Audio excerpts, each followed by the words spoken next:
Hi friends, ഏവർക്കും Mallu nursery ഗാർഡനിലേക്ക് സ്വാഗതം. ഞാനിന്ന് നിങ്ങൾക്ക് പരിചയപ്പെടുത്താൻ പോകുന്നത് ബിഗോണിയ അക്കോണിറ്റിഫോളിയ എന്ന ഒരു പ്ലാന്റിനെ കുറിച്ചാണ്. ഇത് ബിഗോണിയ ഇനത്തിൽപ്പെട്ട ചെടിയായി നട്ടു വളർത്തുന്ന ഒന്നാണ്. ഇത് നമുക്ക് വീടിനകത്തും സിറ്റൗട്ടിലുമൊക്കെ വളരെ ഭംഗിയായി അറേഞ്ച് ചെയ്ത് വയ്ക്കത്തക്ക ഒരു ചെടിയാണ്. ഈ ചെടിയുടെ ഉൽപ്പാദനം, അതിൻ്റെ നടിയിൽ അതിൻ്റെ സംരക്ഷണം, ഇതൊക്കെയാണ് ഞാനിന്ന് കാണിക്കാൻ പോകുന്നത്. നിങ്ങൾക്ക് ഈ വീഡിയോ ഇഷ്ടപ്പെട്ടാൽ സബ്സ്ക്രൈബ് ചെയ്യുക, ലൈക്ക് ചെയ്യുക, ഷെയർ ചെയ്യുക.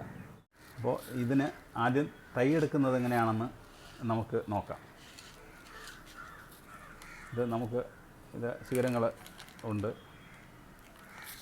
അതിൽ നിന്ന് നമ്മളൊരു കത്തി ഉപയോഗിച്ചാണ് എടുക്കുന്നത്. ഇത് നല്ല ഷാർപ്പായിട്ട് വന്നാൽ ഈ വേറെ കേടുകൂടാതെ, അത് ഫംഗസ് ഇൻഫെക്ഷനൊന്നും ഉണ്ടാവാതെ മദർ പ്ലാന്റും അതുപോലെ തന്നെ നമ്മൾ കട്ട് ചെയ്തെടുക്കുന്ന ഈ ശിഖരവും നമുക്ക് വളർത്തിയെടുക്കാൻ സാധിക്കുകയുള്ളൂ.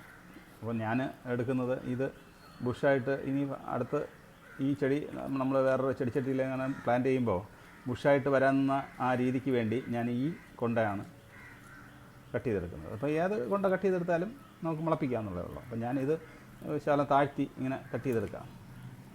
ഇത് കട്ട് ചെയ്ത് കഴിഞ്ഞു.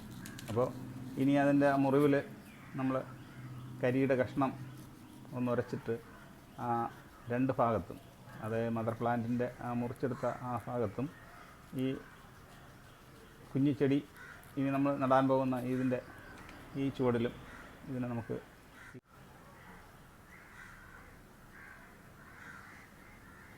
നല്ല എല്ലാ ഭാഗത്തും പുരട്ടിട്ടുണ്ട്.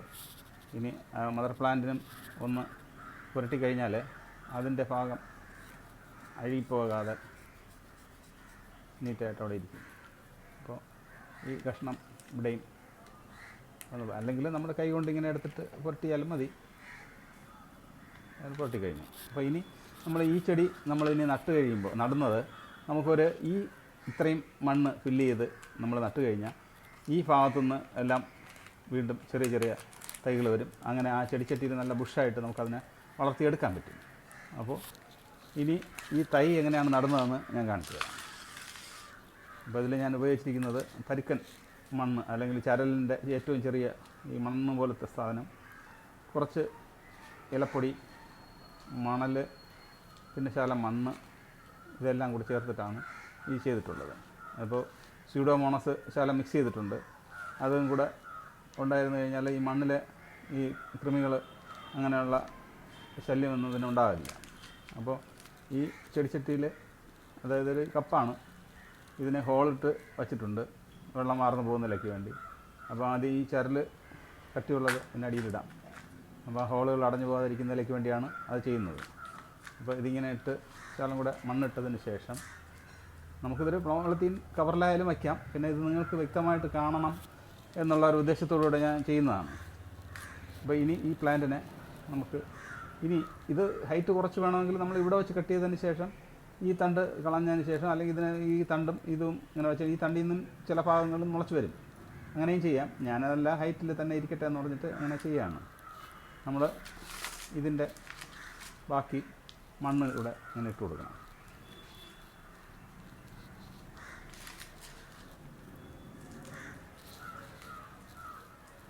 ഇങ്ങനെ കണ്ടില്ല, അത് നല്ല രീതിയിലൊന്ന് പ്രസ് ചെയ്ത് വെച്ച് കൊടുക്കണം.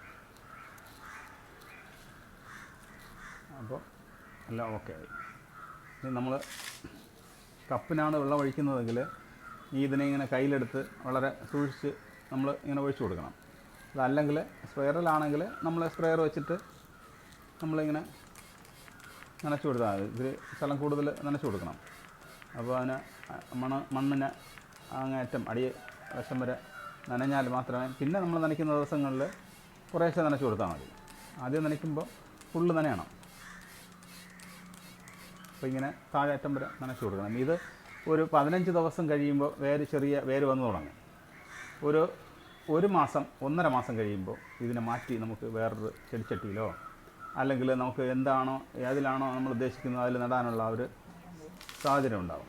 അപ്പോൾ ഇതിൽ നമ്മൾ കൃത്യമായിട്ടും എല്ലാ മാസവും നമുക്ക് വേണമെങ്കിൽ വളം ചെയ്യാം. ആ ചെയ്യുന്ന വളമെന്ന് പറഞ്ഞാൽ ഇലപ്പൊടിയാണ് കൂടുതൽ ഇടുന്നത്. പിന്നെ ചാണകപ്പൊടി ഇടാം, എല്ലുപൊടി ഉപയോഗിക്കാം. ഇപ്പോൾ ബിഗോണിയുടെ മറ്റ് വെറൈറ്റികൾക്ക് കഴിയുന്നതും എല്ലുപൊടി ഉപയോഗിക്കാതിരിക്കണം നല്ലത്. പിന്നെ ഇത് തണ്ട് കട്ടി ഉള്ളതുകൊണ്ട് എല്ലുപൊടിയൊക്കെ വേണമെങ്കിൽ നമുക്ക് ഉപയോഗിക്കാം. പിന്നെ ചാണകപ്പൊടി ഉപയോഗിക്കാം, ചാണകത്തിൻ്റെ തെളി വേണമെങ്കിൽ ഒഴിക്കാം. പിന്നെ ഇതൊക്കെ ചെയ്യുമ്പോഴും നമ്മൾ ഇൻഡോഫിൽ അല്ലെങ്കിൽ സ്യൂഡോമോണസ് ഇങ്ങനെയുള്ള ഫംഗിസൈഡ് കൂടെ ചേർത്ത് ഒഴിക്കുന്നത് അല്ലെങ്കിൽ ഇട്ട് കൊടുക്കുന്നതൊക്കെ ആയിരിക്കും നല്ലത്. വെള്ളത്തിൽ കലക്കി ഒഴിക്കുന്നതായിരിക്കും നല്ലത്.